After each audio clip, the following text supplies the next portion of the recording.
Hope Tank is a gift store that gives back. So everything we sell here helps us support our nonprofit partners. So I am a social worker by trade, and I found that there was a huge disconnect between the work we were doing and the community, and people feeling very separate from it. And I knew that in order for our community to actually make change, people needed to know they were part of that ecosystem. And so I thought, well, what's something we all do? We all buy gifts. I love purchasing things for friends and family. And so it was like, well, we can just connect right there.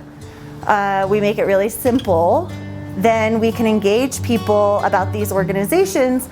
So the organizations that we support really range in impact area. So my goal is that we have folks who are working with animals, folks who are working with people experiencing disabilities, racial and social justice work. And so, the numbers at the end of the year actually always surprise me, what we give back. I think last year was about 7,000.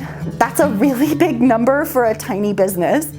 The experience of customers at Hope Tank, it makes me a little emotional, especially now. Folks feel welcomed regardless of how they identify.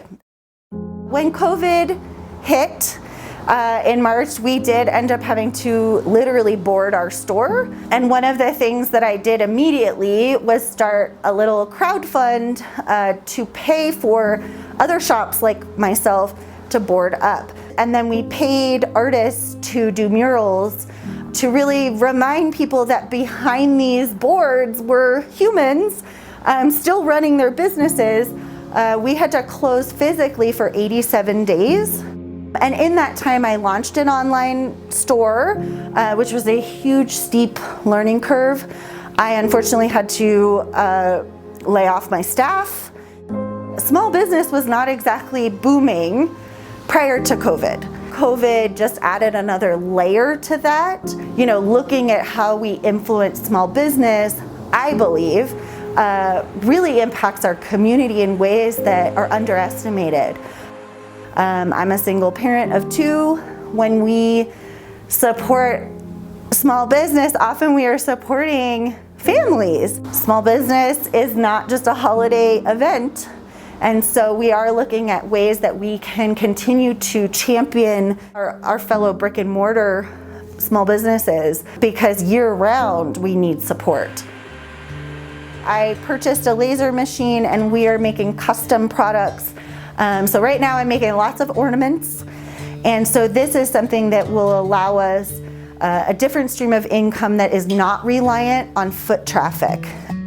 We have, all this curbside pickup that's happening. We will definitely continue curbside. We do have on Wednesdays, we have private shopping, which has been awesome. Being the Hope Lady, as I'm referred to, literally people call me Hope all the time. It can be really challenging in a time like this, but I consider myself so incredibly lucky because every single day, I have at least one experience that validates that what we are doing is actually incredibly important. So that's the goal, is just to use a traditional retail model to affect social change.